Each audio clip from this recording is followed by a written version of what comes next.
Welcome to this explainer. If you have ever felt like your living room was literally taken over by a creeping avalanche of baby gear, well, you are definitely not alone. Today, we're diving into a really fun head-to-head developmental comparison. We're going to figure out how to build a super effective, multi-stage toy collection that actually grows with your kid without completely overwhelming your home. So let's jump right into the super common parenting dilemma. How on earth do you build your baby's brain without burying your house in plastic? It's a real struggle, right? We're focusing on how to transition from that stressful, chaotic toy clutter into a beautifully curated space, one that really serves your child's development and honestly preserves your sanity too. And here is the main event. In one corner, we have the interactive playmat. You know the ones, like the massively popular Fisher-Price Kick and Play, totally loaded with music, flashing lights, and dangling toys. And in the other corner, the classic stacker. It's pure, minimalist, unplugged brilliance. We're literally pitting multi-stage interactivity against traditional mechanical logic. We want to see exactly how they uniquely benefit your baby and how each option helps us parents who just want to limit that excess household clutter. Okay, here's our roadmap for today. We're looking at the toy clutter dilemma, sensory sparks from newborn to toddler, motor milestones like grasping and stacking, tech versus traditional play, cleaning and longevity, and finally, curating your minimalist collection. Let's get right to it.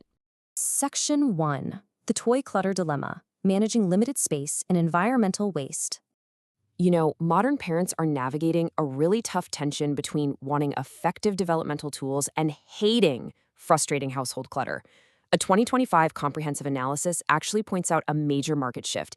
It says parents are increasingly valuing toys that offer structural honesty, chemical safety, and long-term durability. So the goal isn't just accumulating this giant mountain of toys anymore. It's about finding multi-stage designs that prevent environmental waste by actually growing alongside your child. Buying fewer but better things, that is the absolute ultimate strategy for managing limited home storage space. Moving on to Section 2. Sensory sparks from newborn to toddler, focusing on auditory, visual, and tactile stimulation. So tech-based activity mats deliver some seriously high-intensity stimuli. We're talking 85-plus songs, multicolored lights, and piano keys that reward your baby every single time they kick. It's a lot. But on the flip side, unplugged options like baby paper rely entirely on your child's physical manipulation to generate a really satisfying, totally mess-free rustle. Now, a playmat's immersive sound and visual environment is absolutely fantastic as toddlers are learning cause and effect. But those simple, ultra-soft fabrics and quiet sensory rattles, they offer a highly tactile, low-stimulation alternative that is incredibly effective for locking in early newborn focus. All right, Section 3.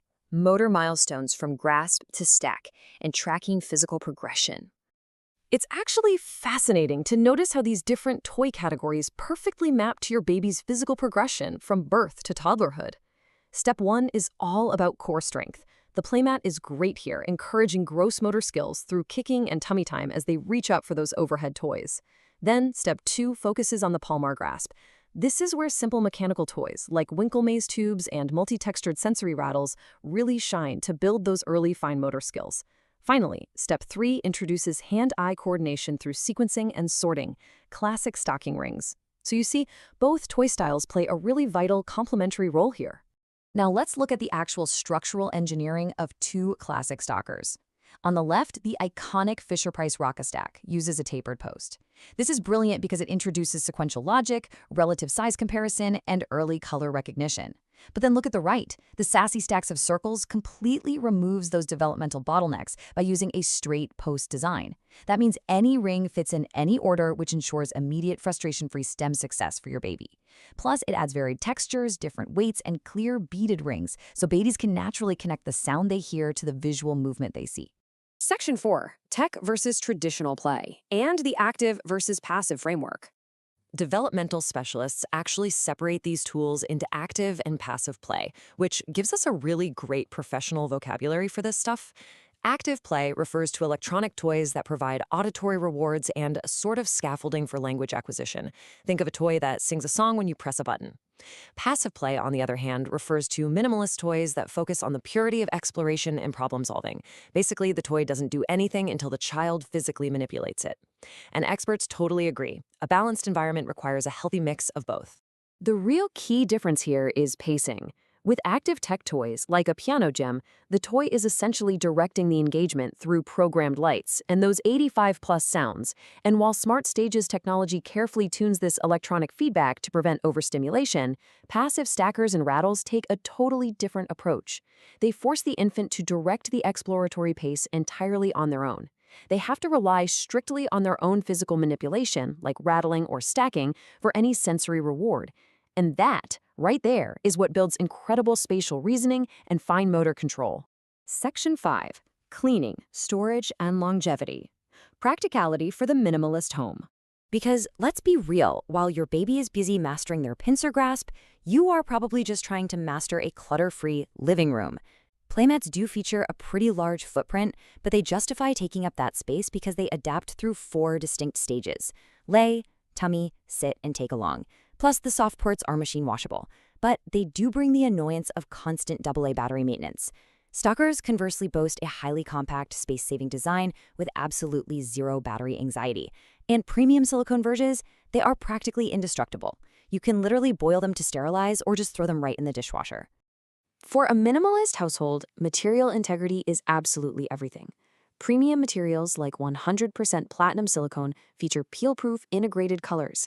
This is huge because it ensures chemical safety, there's no paint to chip off into your baby's mouth, and it provides incredible multi-stage longevity. Toys like the Mookie silicone stacker can even double as high-quality teethers thanks to their thermal resistance.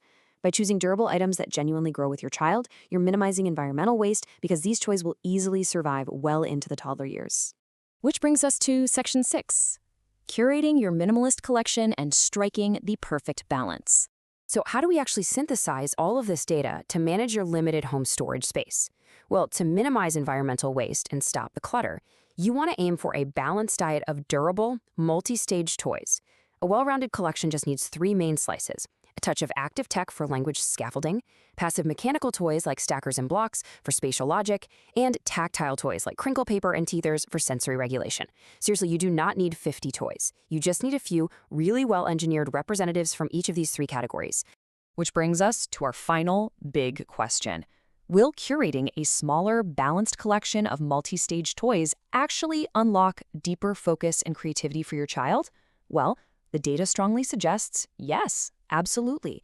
By thoughtfully balancing interactive mats and classic stackers, you can create this beautiful, frustration-free environment that grows seamlessly with your kid.